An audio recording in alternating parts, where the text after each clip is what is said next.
Welcome to the Forgotten Narrator. They were never meant to be remembered. Not by the Imperium. Not by its enemies. Not even by the stars they slither through like smoke through rusted cracks. The Hrud are the collective dream of a dying galaxy. A dream that reeks of mildew, radiation, and time stretched so thin it snaps like old bone. You don't see the Hrud. You don't fight them. You remember them too late. Their existence is a breach in the narrative, a gap where the rules of biology, physics, and sanity are casually ignored, and then forgotten again. They are myth made malignant. A name whispered in old data slates, erased by redacted Inquisitorial seals.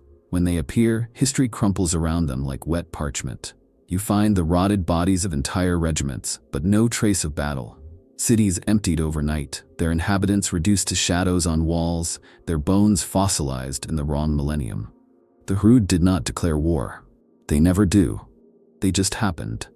Again and again, until we stopped speaking their name. Now we speak it again.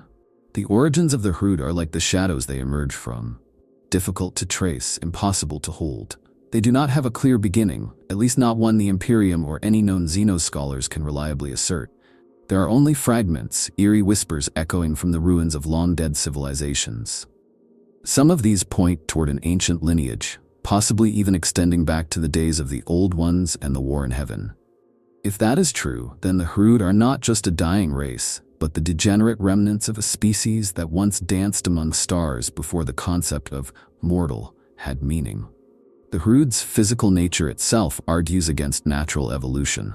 Their grotesque, semi-corporeal forms do not seem bound by any consistent anatomical template. One Hrud may be little more than a gangly, tattered silhouette, all cloaks and insectile limbs. Another may be a bloated knot of decaying meat and ossified tubes, swarming with vermin that might be parts of its body or its mind. Their shape is not a form. It is a symptom. This inconsistency has led some to believe the Hrud are not a species at all, but a contagion. A sentient entropy that infects reality and grows intelligent by the slow rot of time itself. Their biology is often described as unstable, warped by chronotropic stress, as if each individual is caught in a localized time storm from which there is no escape. In xenological archives long since sealed by the Ordo Xenos, there are mentions of the Hrud in contexts far older than any human record.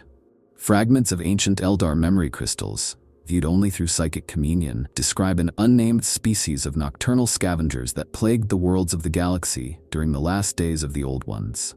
Some claim the Old Ones may have even engineered the ancestors of the Hrud, creatures built to operate in the shadows, to infest, to degrade, to erode the constructs of their enemies slowly, subtly, and irrevocably. If true, the Hrud are the ultimate legacy of the galaxy's first manipulators, not weapons of destruction, but tools of forgetting. Others posit a darker hypothesis, that the Hrud were once a thriving race, a civilization of their own, perhaps once proud and luminous. And then they fell, not to war, not to plague, but to entropy itself. As if their entire species had been cursed to live in the aftermath of their own extinction, eternally caught in the process of decomposition. Their own timelines are shattered, jumbled. What is yesterday for one Hrud may be aeons past or yet to come for another. If they have a homeworld, it is lost in a fog of collapsing time.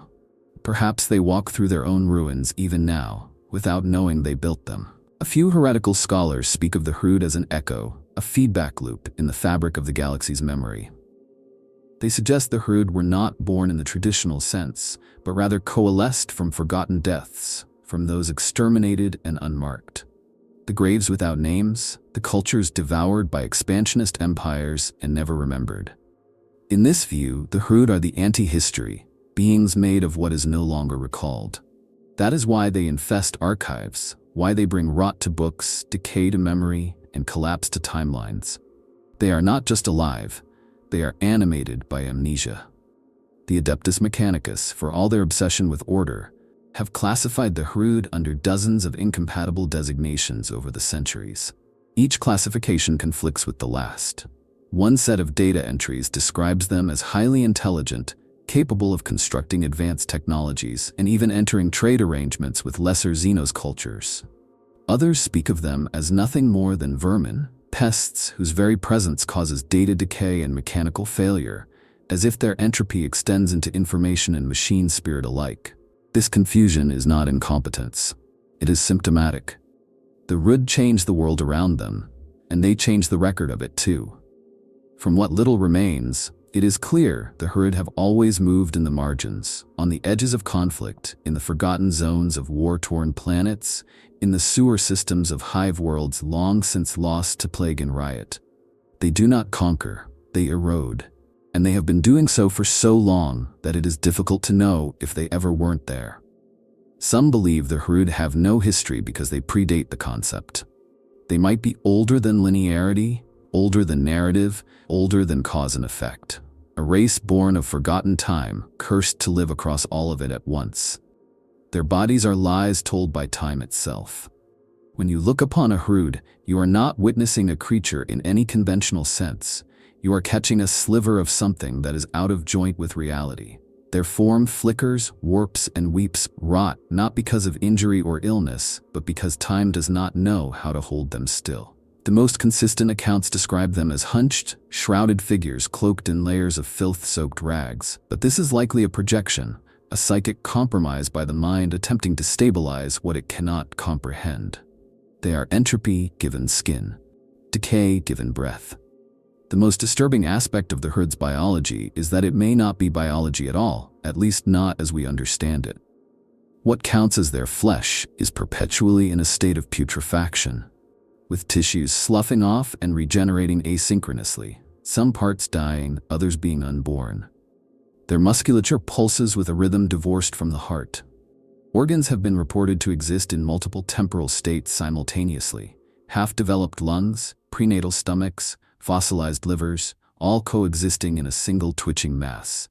Their bones appear partially crystallized in some individuals, or not yet ossified in others, as though the concept of age is a cruel joke, played across 1,000 lifespans at once. Then there's their cloaking field, what the Adeptus Mechanicus once referred to as a temporal displacement aura. To outsiders, this field appears as a hazy blur of shifting air and dark folds, making the Hrud difficult, if not impossible, to visually fixate on. It's not invisibility in the traditional sense. Rather, it is a form of temporal misalignment that causes the observer's perception to slide off them, like water over oil. Targeting systems report multiple locations for a single entity, sometimes in the past or future relative to the current moment. Combat footage of Hrud infestations is often corrupted or unusable, not because of mechanical failure, but because the events recorded cannot be replayed in linear time. The footage exists, but what it depicts no longer matches reality, or never did. Their presence induces sickness, not metaphorically, but viscerally. Proximity to a Hrud can cause nausea, confusion, hallucinations, and in extreme cases, biological regression. Imperial guardsmen exposed to concentrated Hrud infestations have been known to suffer spontaneous tooth loss, hair whitening, organ failure, and premature cellular decay. Some even revert mentally, babbling in childhood dialects or forgetting their own identities. It is as if the Hrud's aura reverses the natural flow of time inside a body, forcing it to relive entropy all at once. Their very existence is a kind of anti-healing, a biological undoing. Their waste is another horror. What the Hrud excrete, or perhaps shed, is not just foul but destabilizing. Spores, slime, and unknown particulate matter infest walls, machinery, and even data systems. Their bodily discharge seeps into new spheric channels, corrupting machine spirits and causing memory corruption in cogitators. There is a reason that when Hrud infest a world, even its history starts to rot.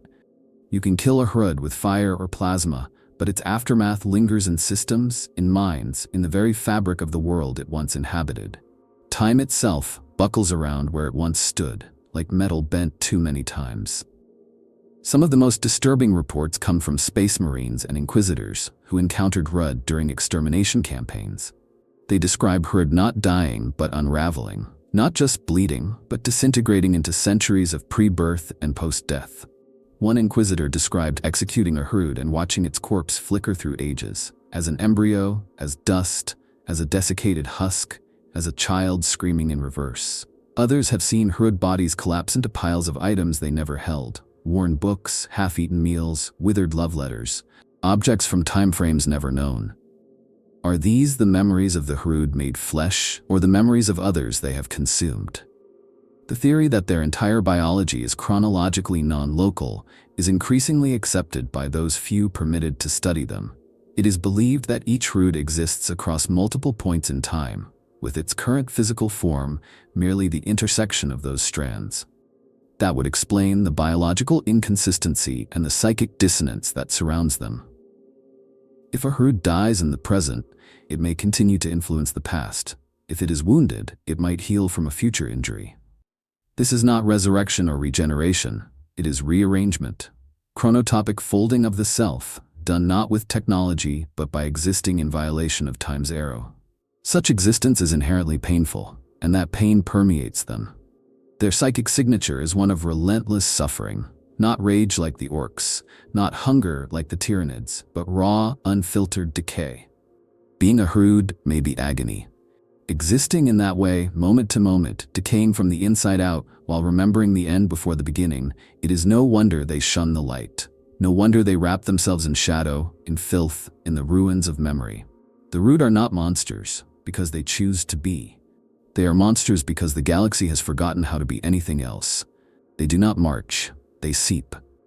The Hrud do not invade a world with banners and thunderous landings, nor do they send emissaries to announce their arrival. They manifest, silently, invisibly, like mold creeping beneath wallpaper. By the time you know they are there, they already were. The term most often used by the Adeptus Ministorum is Exodus pattern infestation, a coldly clinical phrase that fails to capture the terror of what it truly means. The slow, inevitable transformation of a world into something sick and dying, the galactic equivalent of rot taking hold in the marrow of a civilization. The Hrud migrate as a phenomenon, not as an army. These exoduses are sprawling and disorganized in appearance, yet they follow eerie patterns, almost as if they are responding to some signal or decaying memory buried deep in the galactic past. Planets blighted by ancient war, ruined tomb worlds, even places rumored to have once been inhabited by the old ones. These places draw the Hrud like wounds draw flies. They emerge from the depths of hive cities, from the cracks between dimensions, from the crawl spaces of time itself. Their presence spreads like damp, with infestations infecting not just physical locations but data networks, historical archives, and even dreams. No one knows how they travel.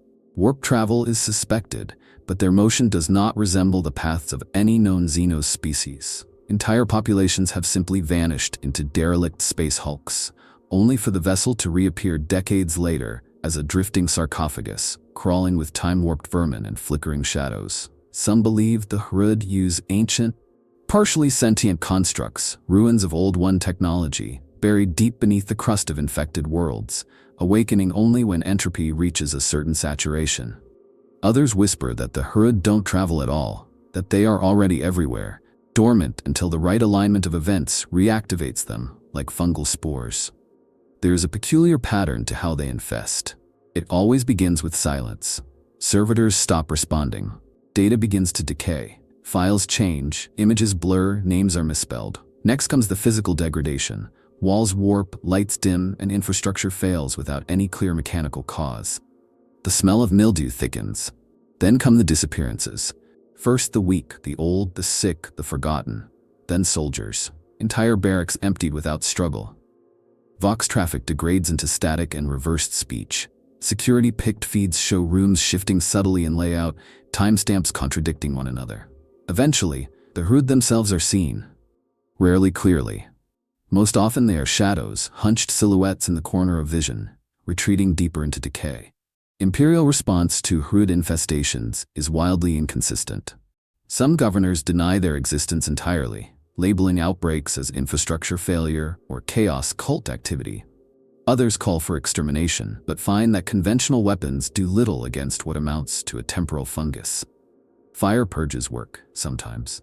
More often, they ignite entire districts while the Hrud slip away into sewers or the hollowed hearts of Manufactoria. Even if you kill 1,000 of them, it's unclear if you've done anything but trim away one timeline's echo.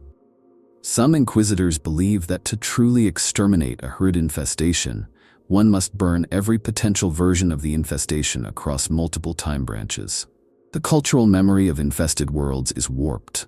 Citizens rescued from Hrud-blighted zones report inconsistent histories, claiming cities that never existed, wars that never occurred, or ancestors who were never born. Some remember being children in a future that hasn't happened yet.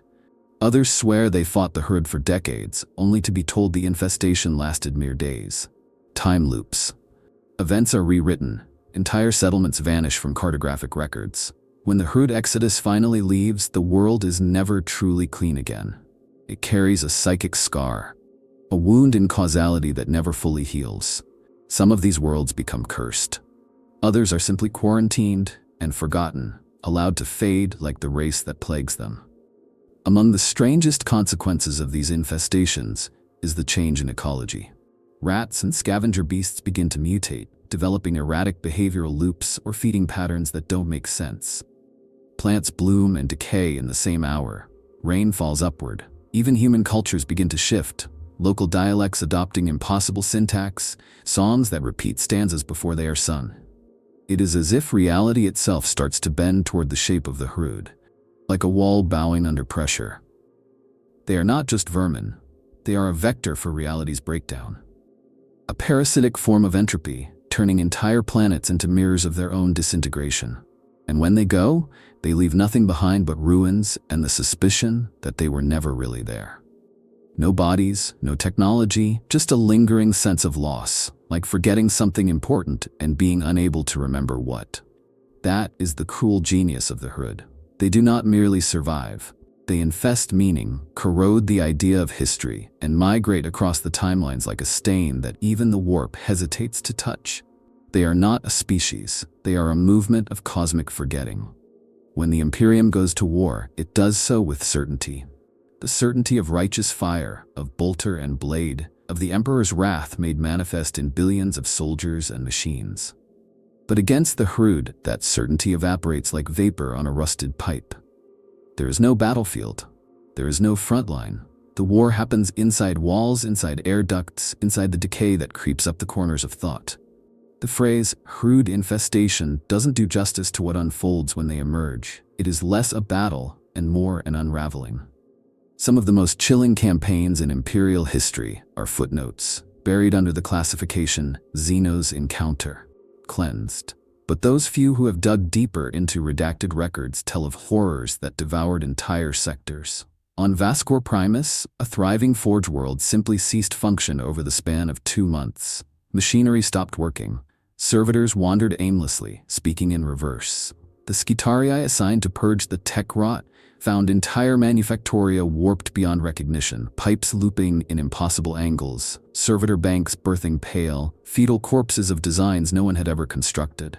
Only later, when Hrud symbols were found etched into the sublayer foundations, symbols visible only under ultraviolet chronolens, did the truth begin to claw free. The Hrud do not attack like traditional Xenos. Their conflict is psychic, spatial, chronological. Imperial troops assigned to deal with infestations often report nonsensical behavior. Soldiers forgetting why they entered a room. Commanders issuing contradictory orders from Vox channels that hadn't been connected in years. Entire platoons looping the same corridor endlessly, only to return with months of beard growth and frostbite. In the Lucida Rift campaign, 3 whole regiments of the Cadian 75th vanished during a boarding action on a seemingly derelict cruiser.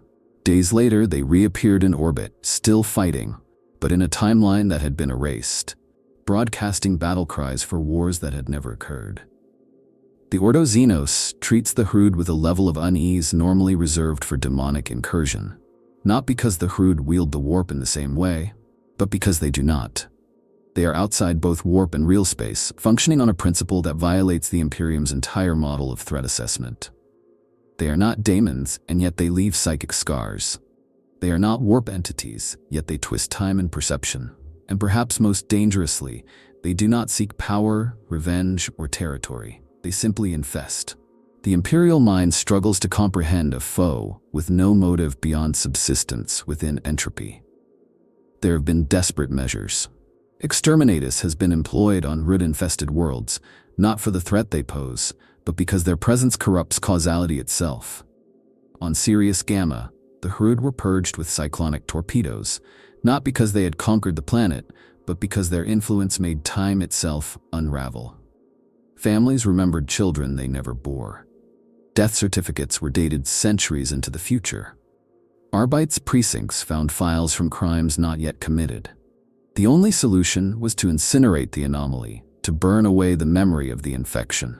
Space Marines have engaged the Hrud only rarely, and with mixed success. In one of the more infamous episodes, the Iron Hands deployed a strike force into a mining moon suspected of being the site of a Hrud infestation.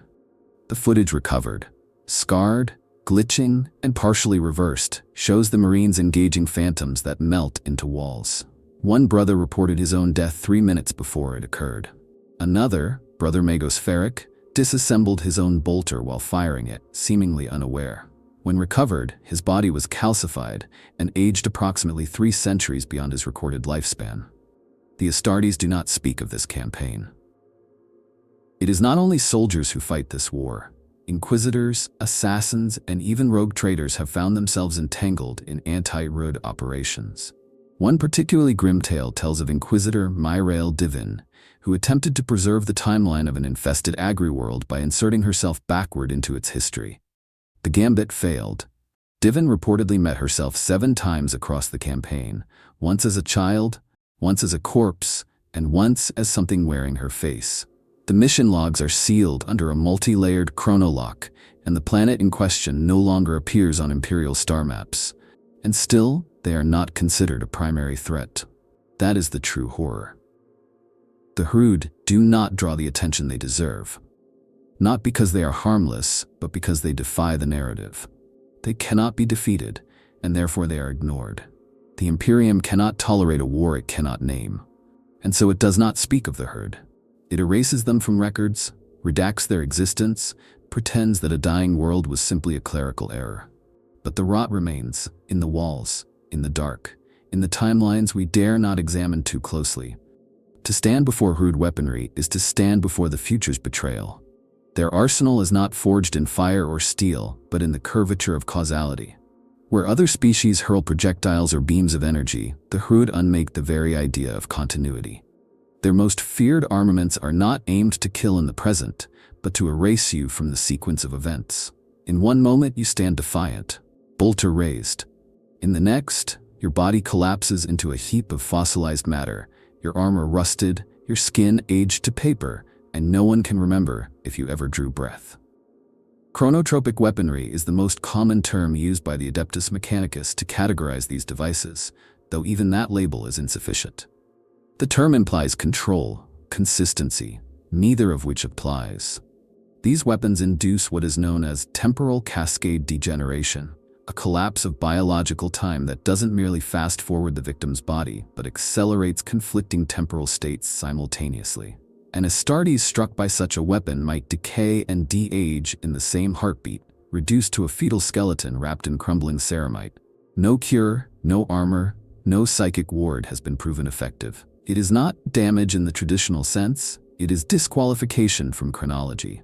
There are recorded instances, some only recovered in memory-locked Inquisitorial vaults, of entire squads perishing before the battle even begins. Their corpses are found in position, weapons raised, muscles still tense, but they are decades old, entombed in the patina of forgotten time.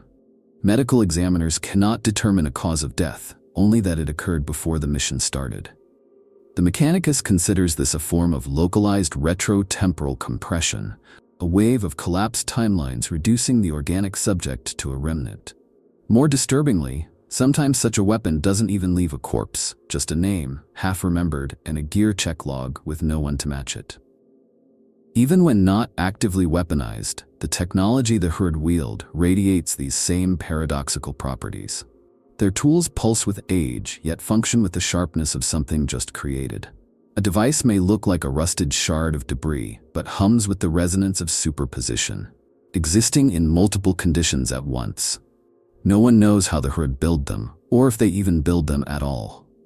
One theory suggests their weapons are not constructs but temporal anomalies harnessed and shaped by instinct. Another, more disturbing theory posits that the weapons are not tools used by the Hrud, but fragments of the Hrud themselves, cast-off futures, weaponized regrets, or decayed memories turned lethal. Their rifles, if they can be called that, fire streams of compressed entropy, bolts of decay, not heat or light, which cause materials to rot on contact. A single shot can strip the plating from a Lehman Russ tank, reducing it to an oxidized frame dripping with moss and lichen. More advanced versions of these rifles are suspected to be dissonance projectors, sending out waves of time-inverted energy that make enemy targets forget how to stand, how to breathe, how to exist. Imperial forces encountering these weapons frequently report feelings of déjà vu, migraines, nosebleeds, and a haunting sense that they had already lost the fight before it began. Then there are the unconfirmed accounts, the kind the Ordo Xenos refuses to verify. Allegedly, some Hrud possess weapons that do not kill but reverse. A man shot by one of these might find his life playing backward in sudden flashes, unborn children unimagined, friendships undone, wounds closing before they are inflicted. One Inquisitor spoke of a guardsman who aged into dust, only to return moments later as a sobbing child, holding a lasgun too large for his hands. Whether these are true or just fear-warped memories left by the psychic trauma of Hrud engagement is unknown. But the records remain, locked behind chrono seals and silenced testimonies. It is not just the victim who suffers. Reality itself recoils when Hrud weapons are fired. Vox channels distort, cogitator banks flicker with impossible timestamps, and even orbiting satellites report chronological drift. In one famous case on Arvalis Prime, a Hrud raid forced an entire Imperial PDF command structure to relive the same 6 hours on loop for 40 days. When the loop broke, many had gone insane, starved, or killed one another, unaware that any time had passed. The Hrud had long since vanished, and the planet was deemed unstable and purged. The weapon, if it even was one, was never recovered. There is no reverse engineering their technology. Adeptus Mechanicus teams have attempted to capture and study Hrud weaponry, but without success. The devices often decay into dust once removed from their wielder, or else shift into alternate forms, sometimes living organisms, sometimes inert fossils. One Magos claimed to have extracted a power source from a Hrud entropy cannon, only for the device to begin de-aging his research station, erasing his notes, unetching data from stone, even reverting his bionics to raw steel and unprocessed meat. The facility was sealed, and the Magos was declared a recursive hazard. And yet, perhaps the most terrifying aspect of Hrud weapons is that they do not always kill. Some maim across timelines, some trap the soul in a loop, and some simply make you remember your death before it happens, leaving you alive, trembling, carrying the memory of something that has not yet occurred. There are reports of psychers driven mad, not by exposure to the warp, but by exposure to Hrud ordnance. Because for a mind already unmoored, the glimpse of too many possibilities becomes a wound that never heals. Hrud weaponry does not fight you, it forgets you, and there is no defense against being unwritten. There is a name the Eldar do not speak. Not out of fear, though fear plays its part, but out of shame. That name is the Hrud. Among the oldest races in the galaxy, the Eldar have forgotten few things, but they remember the Hrud. Not as a rising threat, not as a galactic player, but as a mistake, as something they should have eradicated when they had the chance. And perhaps once, long ago, they tried. What little remains of Eldar historical records concerning the Hrud is locked deep within the Black Library and guarded by harlequins who speak in riddles even to their own kin. But scattered references remain, cracks in the narrative, fragments of translated epics, mentions of a shadow war that predated the fall. The war was not glorious. There were no parades or victories. It was a campaign of attrition, fought in sewers, in the underlayers of maiden worlds, in the folds of unspace where light and memory are things to be feared. The enemy was never seen, only felt, and that feeling was decay. In one such account, recovered from a crystallized soul-bound codex found in a ruined Exodite temple, the Hrud are referred to as the breath of forgotten time. The Eldar called them a sub-reality vector, a pestilence from the margins of causality. According to the text, these creatures fed on the detritus of ancient wars, scavenging not only physical ruins but the forgotten consequences of conflict. That phrasing is key. The Hrud did not feed on wreckage, but on the echoes, on guilt, on broken promises, on timelines abandoned by destiny. To the Eldar, who venerate memory as much as prophecy, this was heresy made manifest. Some believe the Eldar may have played a part in the Hrud's current state. In an age before the fall, when the Eldar Empire spanned the stars and rivaled the Old Ones themselves in arrogance, it is whispered they sought to create a subservient species, one that could maintain their infrastructure, clean their forgotten places, handle the filth of reality while they soared above it in godlike decadence. If the Hrud were this servant race, it would explain much. Their affinity for ruin, their adaptation to entropy, their refusal to worship or obey. But like so many things in Eldar history, if it is true, it is also tragic. They may have created their own disease, and it remembered them. The craft world of Lugganath, known for its obsession with gateways and liminal spaces, has reportedly suffered more Hrud incursions than any other. Its seers speak of fraying shadows in the webway, infestations that cause tunnels to loop endlessly, or timelines within the passage to fracture and collapse. Hrud presence in the webway is considered apocalyptic, not because they pose a threat in the traditional sense, but because their influence contaminates narrative flow. For a race as deeply connected to foresight as the Eldar, this is existential. A single infestation can unwrite a prophecy, fracture a skein path, and doom entire civilizations that depend on cause leading to effect. Even the Harlequins, whose laughter is rumored to echo across time, tread carefully where the Hrud are concerned. It is said that the Mask of the Bleeding Clock once attempted to stage a performance of the Hrud's origin, hoping to divine their purpose through the sacred ritual of mythic mimicry. But the performance never ended. The actors vanished mid-play, and all who watched aged a decade in an hour. The mask was disbanded, its name struck from memory, its chronolines braided into silence. Only whispers remain. Whispers that say the Hrud do not like being remembered, that remembering them gives them weight. Stranger still is the behavior of the Dark Eldar. The Drukhari rarely comment on the Hrud, but when they do, it is with a curious mix of revulsion and professional admiration. Some homunculi have tried to capture them, dissect them, bind their time-slicked flesh into works of art. These experiments always end in madness or irrelevance. The results disintegrate, lose meaning, or begin to reflect futures no longer possible. One such artifact, what appeared to be a Hrud spinal column looped into the form of a Mobius strip, was found in the gallery of Urian Rockarth. It aged anyone who looked at it. Eventually, it was cast into the void. Even the Yanari, those most obsessed with the cyclical nature of life and death, refused to speak on the Hrud. There are rumors that Yvraine herself once glimpsed a world overtaken by them during her wanderings in the Death Realms. A world where Eldar had never existed, overwritten by a history that unfolded differently. She returned silent. For weeks she said nothing. When she finally spoke, it was to declare that some forces should not be opposed, but forgotten. In all the galaxy, only the Eldar have the lifespan and memory to truly understand the Hrud's horror. They see not just the rot, but the implications. The idea that a species can feed on collapse, on forgetting, on uncaused consequences, that is not a threat to just bodies, but to destiny itself. The Eldar live through prophecy. The Hrud feed on it. They are not enemies in war. They are nullifications of purpose. And that, to a people whose soul is built on stories, is the most unbearable wound of all.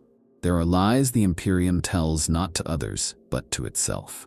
Lies of omission, of silence, of redacted data and incinerated memories. Among the deepest of these lies is the story, or lack thereof, of the Hrud. Their name does not appear in standard Scholastica curricula. Their physiology is not taught to Medicae.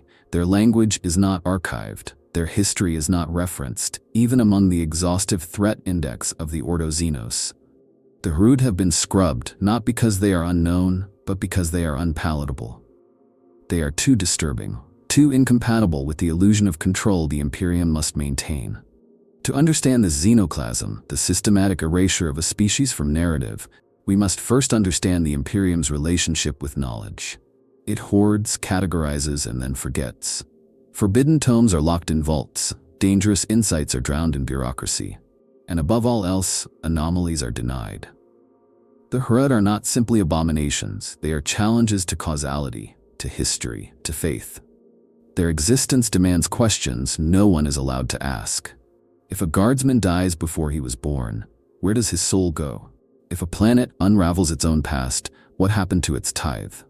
These questions are worse than heretical. They are destabilizing.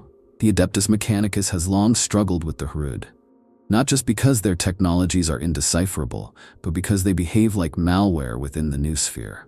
Data about them degrades over time, literally, not through loss, but through mutation. Logs detailing Hrud encounters tend to decay into irrelevant or contradictory entries. Mechanicus archivists have noted entire data tracks about the Hrud that rewrite themselves, changing the content without triggering security protocols. Words become misspelled, names become nonsense, and entire incidents vanish from digital timelines. It is as though the Hrud infest information as easily as they do matter. The Inquisition has taken a different approach. Where knowledge decays, enforcement steps in. The Ordo Xenos maintains standing extermination orders on suspected Hrud sightings, but it also classifies those records with multi-layered memetic locks. Not only must agents receive clearance to read about the Hrud, but they must undergo memory sealing after exposure. The rationale is not just containment, but prevention of narrative spread. A mind that knows the Hrud is a mind that might become infected by them, not physically, but informationally. It is feared that knowledge of the Hrud creates gaps in memory that the creatures exploit, like rotting wood drawing termites. In some fringe Imperial circles, there are whispered rumors of the Null Archives, repositories not of forbidden knowledge, but of disappeared knowledge. It is said that these are the vaults where all traces of the Hrud have been banished. Not locked away for security, but actively obfuscated. Replaced by new records, false events, decoy memories. Some even believe the Administratum rewrites census data, planetary histories, and war reports to exclude any mention of the Hrud. On some level, this has become a theological necessity. The Imperium cannot survive the idea that there is a race it cannot understand, predict, or purge. This xenoclasm goes beyond the bureaucratic. It becomes spiritual. The ecclesiarchy preaches that all things exist by the will of the emperor, and all threats are met through his divine vengeance. The Hrud are a violation of that premise. They do not fight the emperor's will. They ignore it. They move through his realm like decay through stone, like forgetfulness in a prayer. Preachers have been known to suffer breakdowns when confronted with first-hand accounts of Hrud encounters. Many refuse to believe them, choosing instead to denounce witnesses as heretics or agents of chaos. But the warp has no claim on the Hrud. They are not demons. They are not cursed. They are other. Even among the Astartes, knowledge is discouraged. Chapters that have fought the Hrud rarely speak of it. The Black Templars consider them an abomination unworthy of remembrance. The Iron Hands treat their encounters as corrupted data and purge their logs. Only the Death Watch makes a consistent effort to track and record Hrud incursions, but even they find their libraries unreliable. One watch fortress on the edge of Segmentum Obscurus has an entire vault dedicated to the Hrud. 50 tomes, each rewritten hundreds of times, their pages mutating between readings. Some say they whisper when left alone too long. Why such systemic erasure? Because the Hrud are not just monsters. They are the horror that bureaucracy cannot categorize. They do not obey the rules of xenobiology, warfare, or causality, and so the Imperium does not suppress them because they are too dangerous. It suppresses them because they are too uncomfortable. They are evidence that the universe is not only vaster than understood, but also more fragile. That time is not a river, but a moldy sponge. That history is not written in blood and steel, but in smears and rot and memory that fades the more you hold on to it. And so the Hrud remain buried beneath the surface of collective memory. Their stories are untold not because they were lost, but because they were scrubbed. They are not secrets, they are scars, the kind no one wants to see, the kind you lie to yourself about, and yet they are still here. In the archives that no longer exist, in the basements of forgotten hives, in the margins of every chronicle that cuts off too suddenly. The Hrud are what the Imperium dares not know. To those who stare too long into the warp, there is a sickness that takes hold, a slow erosion of identity, a corrosion of will. But for the Hrud, the warp is not a threat. It is a mirror, a source of sustenance, perhaps even a birthplace. There is no consensus on their relationship to it, only fear. Some claim the Hrud are warp-touched without being demonic, that they resonate with its decaying frequencies. Others argue that they are not of the warp, but of something older, some deeper, darker strata of unreality, where memory dies before it can form. Whatever the truth, one thing is certain: wherever the Hrud go, the warp does not remain unchanged. The first sign is always psychic dissonance. Astropaths near Hrud activity report hearing not voices but static. A deep, wet distortion like spoiled air being exhaled in reverse. Choirs attempting long-range communication find their messages returned with cryptic phrases in languages they never knew. Sometimes they receive echoes of thoughts they have not yet had. A few suffer more vividly, experiencing hallucinations of non-linear time, reliving trauma in the wrong order, or dreaming of lives they never lived. The most sensitive among them, the Alpha-class psychers, often do not survive. They go quietly, like a candle snuffed by damp air, their minds unraveling before their bodies follow. But the Hrud are not psychers, not in the conventional sense. They do not wield warp energies as weapons, nor do they make pacts with demonic powers. They are instead conductors. Warp energy does not pass through them cleanly. It bends, stagnates, curls around them like a river around a stone. And in that eddy, things fester. This is why warp storms intensify near large Hrud populations, why Jellar fields fluctuate during their infestations, why ships attempting to escape them often find their nav charts corrupted by phantom coordinates, planets that don't exist, stars that burned out millennia ago. In some accounts, Hrud infestations have actually changed the warp itself. A daemon of Nurgle once refused to manifest in a blighted zone, claiming the area had been claimed by older rot. Tzeentchian cults report that divinations fail in Hrud territories, not because of interference, but because the future itself has been warped beyond foretelling. Even the Grey Knights speak of unease, of sensations that do not match any known psychic signature.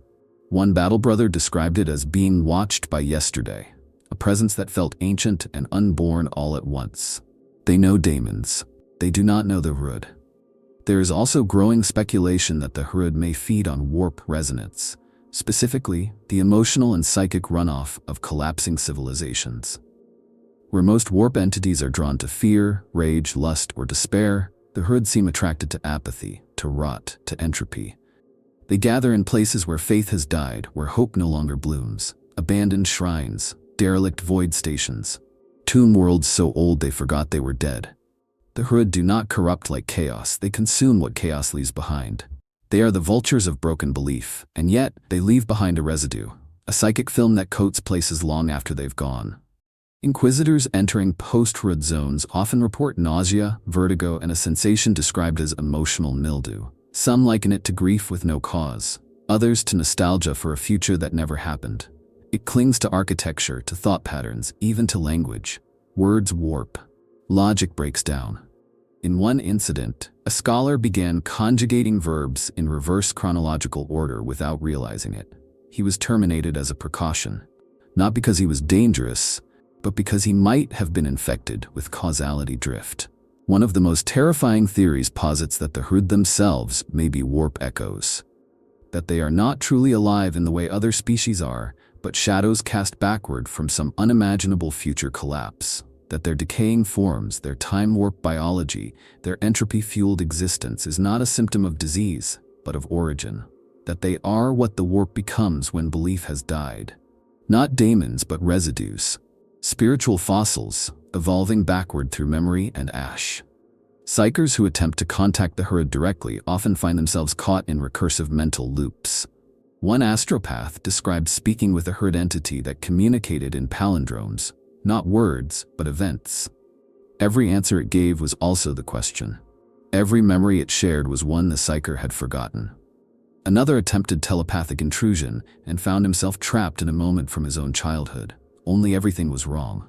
His mother spoke in binary, his toys were melted, the sun rose at night. The Hrud were there, watching, not as invaders but as curators, archivists of entropy. Perhaps this is the truth the galaxy refuses to face, that the warp does not always explode. Sometimes it decays, not with fire and madness, but with rust and forgetting. And in that slow unraveling, the Hrud find their place, not as predators or parasites, but as inevitabilities. They do not serve the chaos gods. They are what is left after the gods have gone.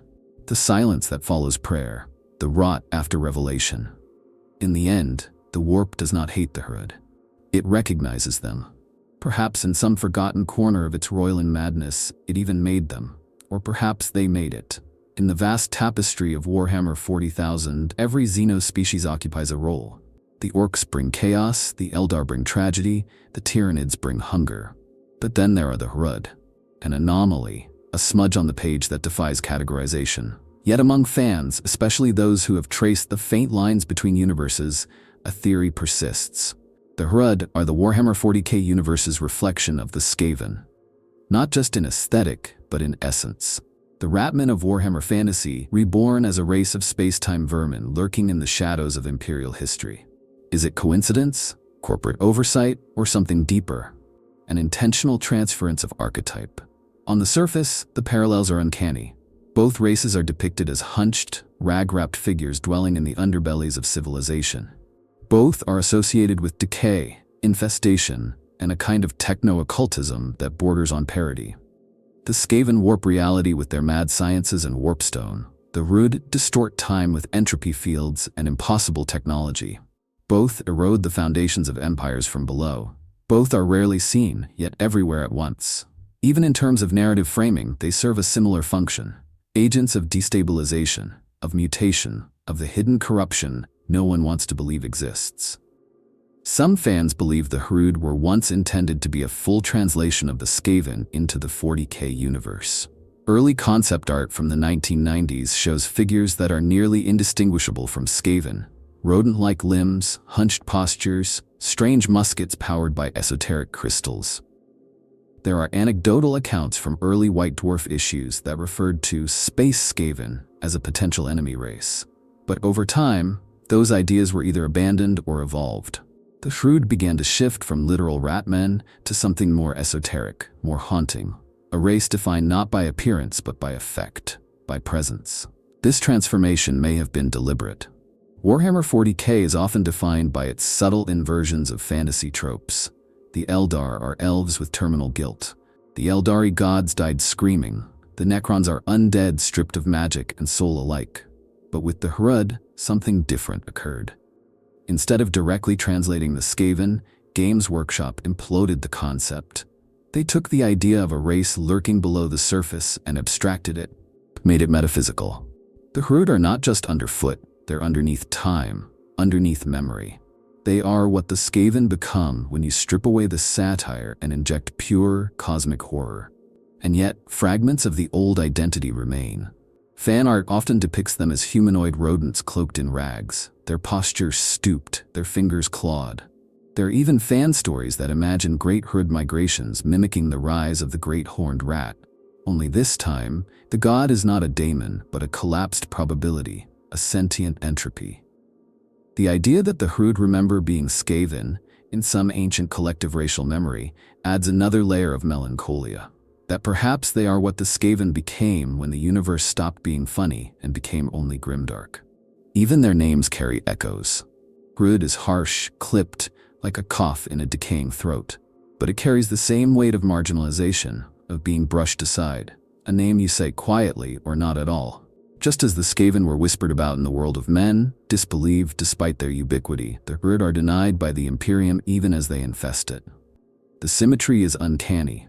Thematically, spiritually, aesthetically, these two races share a skeleton, even if the flesh is different. This theory extends beyond fan speculation into metafictional commentary. It reflects how the Warhammer setting has evolved. Where once it embraced satire, irony, and dark comedy, now it leans heavily into tragedy, decay, and the psychological horror of a universe without hope. The Skaven embodied manic excess and gleeful destruction. The Hrud embody the same forces, but viewed through a broken lens. No longer gleeful, but mournful. No longer manic, but exhausted. As if they are the afterbirth of a joke told too many times. The punchline forgotten, only the rot remains. Interestingly, this connection has never been canonically acknowledged, likely on purpose. Games Workshop has always walked a fine line between its fantasy and science fiction settings, often borrowing liberally while refusing to draw direct lines. The Skaven exist in Age of Sigmar. The Hrud, increasingly, do not exist anywhere. Their disappearance from the codices, the slow erosion of their lore, mirrors the way the Skaven were once erased from history within their own world. A recursive joke, a secret between universes. One race devours the world with teeth and warpstone, the other with silence and decay. And perhaps that is the final link. The Skaven were always destined to implode, to bring down the world through their own foolishness, their own hunger. But the Hrud? The Hrud will never implode. They will fade. They will wait. And one day, when the stars are old and the last psyker breathes his last ragged breath, they will emerge from the dark. Not to conquer, but to remember, to feed on what was, on what we forgot. And in that moment, maybe, they will smile, not as Skaven, but as the shadows they became. To speak of Hrud civilization is to speak of contradiction. How does one define civilization for a species that exists in a state of perpetual rot, that devours causality, that leaves behind only broken infrastructure and mangled timelines? And yet, beneath all this decay, there is something that resembles structure. Not order in the Imperial sense, with hierarchy and codified law, but a kind of pattern, a rhythm, like fungus growing in fractal networks beneath a forest floor, like mold spiraling into architecture unseen. The Hrud have a culture, but it is the culture of collapse. They do not build cities, they infest them. The largest known Hrud gatherings, referred to by Ordo Xeno scholars as concentrated temporal agglomerates, resemble sprawling hives of rusted machinery, rotting organic matter, and warp space interference. They are not constructed so much as accreted, layered over time by generations of Hrud that bleed into one another's timelines. A structure might contain rooms from different centuries, corridors that loop endlessly, or chambers that collapse into memory echoes when entered. Functionally, they serve as communal nests, but the term community may be misleading. Communication among the Hrud is one of the greatest mysteries. They possess no standardized language that has been successfully translated. Some believe they communicate through pheromones or electromagnetic pulses.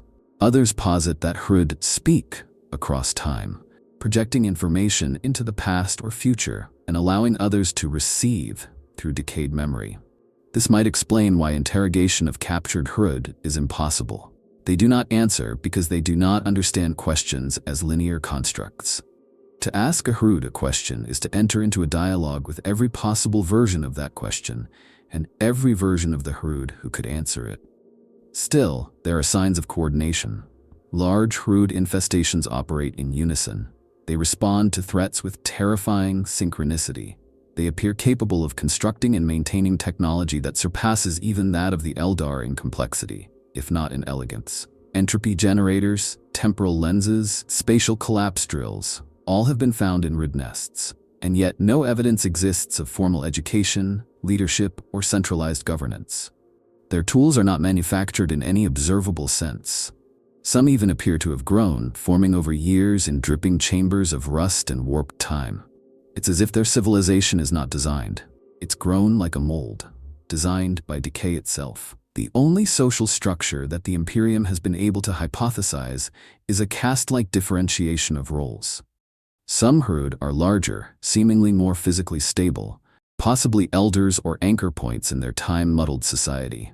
Others are smaller, more volatile in temporal signature, perhaps juveniles or workers. A few are so saturated with entropy that they can barely hold physical form, appearing only as shadows that flicker in and out of phase. These are speculated to be oracles, shamans, or some form of spiritual leaders. Or perhaps they are merely the oldest of the old, beings who have outlived their own timelines. If the Hrud have religion, it is impossible to detect. They build no temples, sing no hymns, but there are relics, shrines of rotted bone arranged in spirals, echoing some unknown aesthetic logic, fragments of text etched into decaying metal, the script seemingly composed of partial memories and looping glyphs. Some speculate that they worship entropy itself, not as a god but as a natural force, the final truth of all things. Others believe the Hrud do not worship at all, but simply exist in alignment with the final state of reality. To them, collapse is not tragic, it is sacred. The idea of individuality among the Hrud is also debatable. They wear different forms, express different functions, but there is growing speculation that they are all iterations of a collective being, a temporal hive mind, not connected by thought, but by causality. that every Hrud is not just an individual, but a possibility, a facet of a larger, non-linear consciousness that stretches across time like a net of decay. This would explain their instinctive coordination, their ability to disappear into history, their tendency to appear in times of collapse. It would also mean that when you kill a Hrud, you are merely trimming a thread from a much larger tapestry. Their artifacts tell similar stories. Objects recovered from Hrud sites often defy comprehension, books filled with pages that rewrite themselves, tools that do not function unless held by someone who has already used them, devices that react not to proximity, but to memory. These items are not just alien. They are philosophically antithetical to Imperial understanding. They operate on assumptions that the Imperium cannot accept, that time is malleable, that identity is negotiable, that reality is a decaying structure we only pretend is solid. And yet, despite all this, the Hrud persist. Not because they seek dominance, not because they wish to spread, but because this is what they are. A civilization of rot, of collapse, of forgetting. A society that thrives not in progress, but in undoing. They are what remains when ambition fails. When memory dies. When all stories turn to dust. They are civilization in reverse. To truly understand why the Hrud vanished from Warhammer 40,000's modern narrative, one must step beyond lore and into the realm of meta-narrative, the shadow play between creators and consumers, the business of storytelling in a universe that's too vast, too unstable to hold every nightmare it births. The Hrud weren't just forgotten, they were buried, removed not by narrative collapse, but by deliberate obfuscation. The same way they infest a world until its history unravels, so too did they unravel their own place in the canon. And some believe that wasn't just a fluke, it was necessary. There was a time when the Hrud appeared in official materials, not just in obscure tomes, but in art, in field guides, in gamebooks. Early editions gave us fleeting glimpses of their physiology, described in vague but monstrous terms. They were verminous, they were sickening, they were something to be burned out like an infection. But then, over time, the curtain closed. The lore stopped growing. Mentions became rare. Visual depictions vanished. And where once we had images, we now had shadows. Editorial decisions began to treat the Hrud not as a developing race, but as a mistake best left unexplored. There are many theories as to why. One of the most commonly accepted is that the Hrud were too close to the Skaven. When Warhammer Fantasy and Warhammer 40k were still growing together, Games Workshop often echoed factions across the settings. Eldar and elves, orcs and orcs, chaos and chaos. But the Skaven were always an outlier, a race so defined by its satire, absurdity, and manic self-destruction that translating them into 40k without losing their essence was always going to be impossible. The Hrud, initially positioned as Space Skaven, fell into this trap. Too comical for grimdark, too derivative for uniqueness, and so they were removed. But that doesn't explain everything. After all, the Warhammer universe has always had room for the absurd. Orcs believe things into existence, squats returned from oblivion. Even the Necrons were rebooted from Terminator pastiche into tragic machine gods. If the problem was tone, it could have been adjusted. If the problem was visual, it could have been redesigned. No, the reason the Hrud had to vanish may be something deeper, something conceptual. They are too dangerous, not to the Imperium, but to the setting itself. The Hrud are creatures that unwrite time, that erode narrative, that live in the spaces between stories and rot continuity like wet mold on parchment. In a universe as carefully controlled and codified as Warhammer, where entire armies are built on stable lore foundations, such a race is destabilizing. They do not fit into factional warfare. They do not sell models. They are not heroes, villains, or even anti-heroes. They are pure entropy. And entropy cannot be balanced in a tabletop game. It cannot be merchandised. It cannot be fed into the machine of perpetual warfare that drives the IP. Even in narrative terms, the Hrud are a threat. Their presence corrupts storylines. They make time loops and causality breaks necessary. They defy the logic of sequels and spin-offs. If they became prominent, they would demand acknowledgement of their temporal effects on other races, on the Imperium, the Eldari, the Necrons. That opens doors Games Workshop may not want to open. Every faction would need to reckon with their impact. Canon would bend, snap, and distort under their influence. And so they were quietly erased. because in a setting already straining under the weight of its own legendarium, the Hrud were simply too real. And yet, they still persist, in whispers, in fan art, in the tattered remnants of lexicanum pages and redacted RPG modules. They survive in the same way they survive in universe, by clinging to the rot between records. Fans have resurrected them countless times, giving them form, function, even speech. Stories abound of Inquisitors fighting temporal phantoms, of hive cities overrun by impossible infestations. These stories never make it into official releases. But they exist, as folk horror does, passed from one mind to another, unbound by editorial mandate. There's a poetic irony in this. The Hrud, who rot history from the inside, have suffered the same fate within their own franchise, forgotten, denied, but never gone. Because as long as fans remember them, as long as we fear remembering them, they remain a ghost race, a cultural memory, a placeholder for everything the Imperium cannot explain and the writers cannot balance. Perhaps Games Workshop knew exactly what they were doing. Perhaps they realized that the best way to make the Hrud truly terrifying was not to codify them, but to lose them. To let them become a viral idea, a missing page in the lore, an infected footnote that keeps coming back. In that sense, the Hrud didn't vanish. They won. Some races make war. Others make legends. The Hrud make echoes. Their impact isn't felt through great battles or glorious last stands, but through the corrosion of what was. Across the stars, there are scattered fragments, worlds, people, entire epochs, whose histories have been unmade, unwritten, or simply left wrong. And at the center of those empty timelines, those frayed memories, lie the Hrud. This is the Ghost War. The war no one remembers fighting. The war that never truly ended because it never truly began. A war not for conquest, but for decay. Take for example the infamous case of Vigilus Minor. Not to be confused with its more famous sibling Vigilus Prime, Minor was a thriving trade hub on the edge of the Segmentum Pacificus. It boasted functioning manufactorums, a thriving PDF, and a stable population. Until the Hrud arrived. They did not descend from the sky, they seeped in through the cracks. Within 3 standard months, the entire planetary population had aged centuries. Steel crumbled into rust. Vox channels filled with static. Entire cities folded inward as their timelines broke under pressure. When Imperial forces arrived, they found only silence and bones fossilized in the wrong direction, decaying from marrow outward. There was no battle, just ruin. Another report, this one highly classified, speaks of a Black Templar's crusade that tracked a Xenos infestation to a dead moon orbiting the remnants of the Melach expanse. What they found were the remains of an ancient Hrud enclave. Not ruins, not structures, just a lattice of decayed tech and chronotronic collapse fields wrapped around nothing. The Templars entered and exited in less than a solar hour.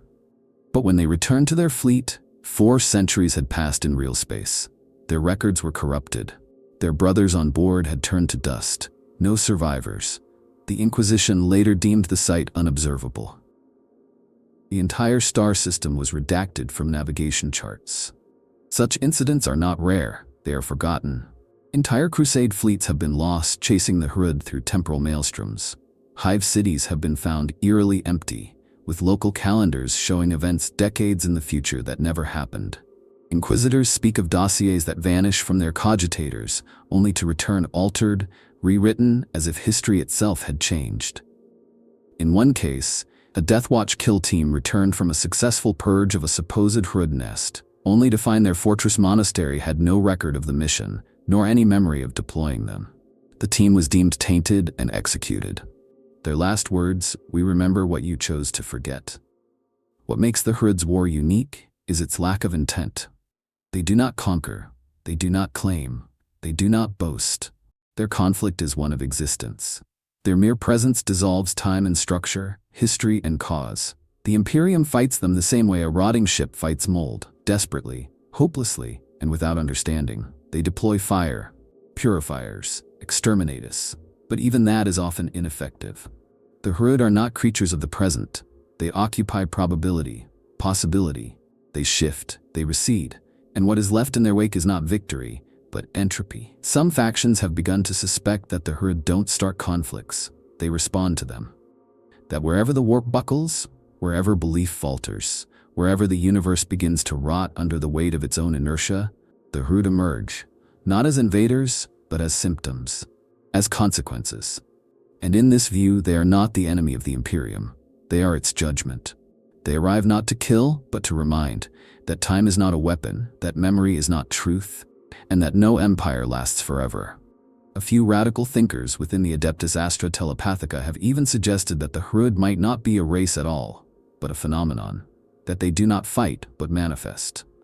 That wherever enough fear, decay, and forgotten suffering pools in the warp, something takes shape, something hunched, something robed, something forgotten yet familiar. The Hrud, not an enemy, a reflection, which leads to perhaps the darkest theory of all, that the war against the Hrud is not winnable because it is not real, that it is a mythic function of the galaxy, a psychic archetype born from the fear of collapse, that every civilization, given enough time, begins to rot, and that rot must be given shape, a name, a story, and so they call it Hrud. But myths kill. Ask the survivors of Halix Theta, where 1,000 guardsmen aged into dust between deployment and engagement. Ask the Magos biologists whose samples of Hrud tissue decompose into sludge that predates recorded time. Ask the librarian of the Crimson Sabers who once said, "I remember being there. I remember not being there. I remember them." And that is the part that should not be. The Ghost War continues. It is not glorious. It is not waged in fire and blood. It is waged in the margins, in the pages erased, in the whispers between seconds. And every time we try to remember it, the Hrud win a little more. Every civilization has its forbidden scriptures, texts so corrosive, so reality-bending, that merely reading them is an act of psychic violence. For the Imperium, one such text is the Chronostasis Codex, an inquisitorial document so redacted that its table of contents alone is classified Omega level. Within its pages, according to whispered legend, lies the most complete, or perhaps the most delusional attempt to map the Hrud's role in galactic time. Not as a species, not as a threat, but as a principle. A theory so terrifying that it was immediately buried under layers of cognitive kill phrases and mimetic kill locks. The theory of the Hrud singularity. It begins with a simple premise, that the Hrud do not simply inhabit time, they fracture it. Their presence causes entropy fields that distort causality, age matter, and fracture memory. This much is known, but the theory posits a deeper layer, that these effects are not random, they are converging, that every Hrud infestation, every rot-laced void station, and time-lost shrine world is not an isolated event, but part of a grand temporal recursion, a spiral, a loop, a singularity. What the Chronostasis Codex attempts to map is not just where the Hrud have been, but when. And it finds patterns, sickening patterns. Planets afflicted by Hrud decay exhibit temporal distortions that mirror other events in galactic history. Some show signs of premature technological decay that should not occur for millennia. Others regress into past cultural states previously overwritten.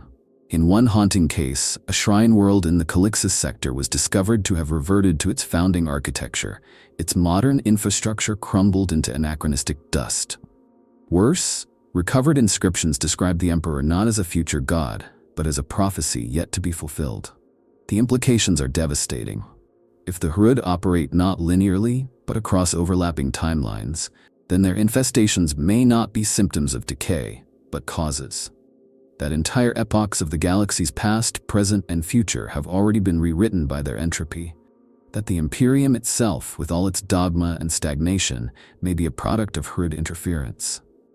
A society in eternal decay, because it was infected retroactively. A singularity not in space, but in history. The theory gets worse. According to the most forbidden fragments of the Codex, the Hrud are not a race at all, but the end state of time itself. That they are what remains when causality dies. Not individuals, but chronological aftershocks echoing backward from a final moment. An event so catastrophic, so final that it sent entropy rippling backward through reality. Every Hrud is a ripple, a dying breath of a universe that has already ended. And their growing presence is not invasion, it is convergence. If this theory is true, then the increase in Hrud sightings across the galaxy is not a resurgence, it is the approach of that final moment. The singularity, the point where all possibility collapses into certainty, where decay becomes absolute, where the last psyker screams, where the warp itself goes still, where all gods die. It is not known what this moment is, Some call it the end of all roads. Others call it the gnawing quiet. One theory, from a radical within the Ordo Chronos, suggests that it is the moment the Emperor's light finally fades, and not just in the present, but across all timelines. That the Astronomicon will blink out in the future, and that moment will echo backward, manifesting as the Hrud. In that model, the Hrud are not just creatures of entropy. They are the morning of the galaxy, made flesh. Others argue that the Hrud themselves are trying to prevent the singularity. That their interventions, however destructive, are attempts to stabilize a collapsing multiverse by pruning unstable timelines. In this view, they are not parasites but cosmic archivists, seeking to record and preserve what fragments they can before all is lost. That every infestation is a desperate act of documentation, of salvage. That the rot is not malice, but mercy. But if that's true, then what does that make the Imperium? What does that make us? The Inquisition has suppressed all discussion of the Hrud singularity. Any magos who speaks the phrase is subject to immediate memory excision. Astropaths trained in deep chronosensitivity are discouraged from contemplating temporal patterns. Ordo Chronos itself was disbanded under suspicious circumstances. Some say the Hrud got to them. Others say they became Hrud. And maybe that's the final horror. That to understand the Hrud is to become them. That to perceive time as they do is to be unmade. That we are not fighting a war against entropy. We are fighting against understanding, against recognition. Because if the Hrud singularity is real, then the end has already happened, and all we are now are echoes. There is a moment in the career of every seasoned Inquisitor when they realize something horrifying, not about their enemies, but about themselves. That there are truths in this galaxy so corrosive, so unmoored from reason, that knowing them changes you. And for many Inquisitors of the Ordo Xenos, that moment comes with the Hrud. Not a battle, not an ambush, just a realization that they do not understand what they are hunting, that the moment they do, they might cease to be human at all. Inquisitorial encounters with the Hrud are by necessity fragmentary. Few reports survive unscathed, and those that do are often contradictory. One Inquisitor describes the Hrud as feral scavengers, their technology little more than scrounged xenojunk and warp-tainted scrap. Another claims to have seen them wield entropy fields so refined they could disassemble a Titan's reactor at the molecular level. One sees them as parasites, another sees them as philosophers. Both are right, both are wrong. Such is the nature of chasing shadows. There's the tale of Inquisitor Rask, who led a detachment of Deathwatch into the sewers beneath Hive Arcanash to purge a suspected xenocult. They expected mutants. They found something else. The records are fragmented, overwritten by conflicting timestamps. But what survives suggests that Rask's team began to suffer age regression and memory loss the deeper they ventured. One Marine forgot his own gene seed lineage. Another spoke fluent High Gothic from a century yet to come. Rask's final Vox recording ended with him whispering, "They were always here, before we were, after we will be." His skull was later recovered. It bore the signs of having aged 6,000 years in a single hour. Then there is the redacted mission of Inquisitor Varius, who dared enter a quarantined sector of the Librarium Arcanum. The reason? A Hrud artifact had been discovered, an entropy engine composed of decaying bone, looped crystal, and humming void stone. Varius stared into it for less than 5 seconds. When they pulled him away, he was weeping. Not from fear, from understanding. He wrote a 30-page account in a language no lex mechanic could identify. Then he excised his own memories using an Eldar spirit stone. He left behind a single note. "I saw the universe folding inward like wet paper. They are not enemies. They are the punctuation at the end of all stories." But perhaps the most chilling account comes from Inquisitor Syrinx, an acolyte of the Ordo Chronos, who claimed to have lived multiple versions of her own life after witnessing a Hrud migration. In one, she died as a martyr purging a warp cult. In another, she rose to become High Lord Terra. In yet another, she joined the Hrud. Not metaphorically, physically. "I remember being hunched," she said in her final interview. "I remember the feeling of time stretching across my back like a broken star chart. I was them. I will be them. I was never not them." Her cell detonated 30 seconds later. No body was recovered. The Inquisition is not silent about the Hrud, but it speaks in denial, in contradiction. in forgetfulness. There are protocols, but they vary wildly. Some suggest immediate extermination. Others recommend containment and observation. Still others argue for collaboration, citing rare Hrud interactions where trade was achieved, if trade can be applied to the exchange of decayed memories for rusted technology. One Magos biologist claimed to have negotiated with a Hrud envoy by writing equations in reverse on a decaying parchment. The Hrud responded by aging the Magos 30 years in a blink. As payment. Psychic analysis of Hrud exposure victims is equally disturbing. Those affected describe temporal vertigo, memory bleed, and identity loss. One astropath declared he could hear yesterday dying. Another said that she remembered being born twice, once as herself and once as something else. The most common symptom is obsession, a compulsion to understand the Hrud, to categorize them, to explain them. Every victim who follows that path eventually suffers cognitive collapse. The Ordo Xenos now uses the term chronophage fixation syndrome to describe this condition. Its prognosis is terminal. Yet despite all this, the Inquisition persists. It must, because the Hrud are not just a mystery, they are an inconvenience. Their very existence threatens the delicate scaffolding of the Imperium's myth. The Inquisition thrives on control, on secrecy, on knowing what must be known, and forgetting what cannot be tolerated. The Hrud defy that control. They rot it from within. They are not enemies to be defeated. They are anomalies to be endured. Scabs on the flesh of time that cannot be picked without bleeding across eras. And still the Inquisition hunts. Still they burn nests and erase documents. Still they whisper warnings into sealed chambers. Because even if they cannot win, they can delay.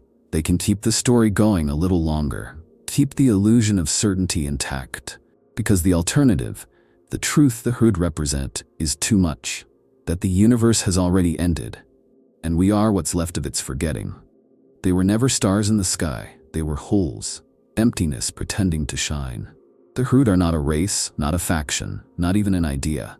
They are what the galaxy leaves behind when it forgets how to hope. Every civilization has its ghost stories. The Imperium just happens to live in one, and the Hrud are its punchline. We seek comfort in war, in banners and bolt guns, in heroes who fall and rise again, but there is no comfort in the Hrud, no redemption, no meaning, only rot. And that's what makes them terrifying. Not their weapons, not their entropy fields, not their ability to warp time, but their truth. That all things decay. That even gods can be forgotten. That the last memory of humanity might be a hunched silhouette, shambling through a galaxy that once burned with purpose, now silent and folding inward. And yet, this is not hopelessness. This is honesty. The Hrud are the end. But endings are part of stories. And if the Hrud are the final chapter, then everything before them matters even more.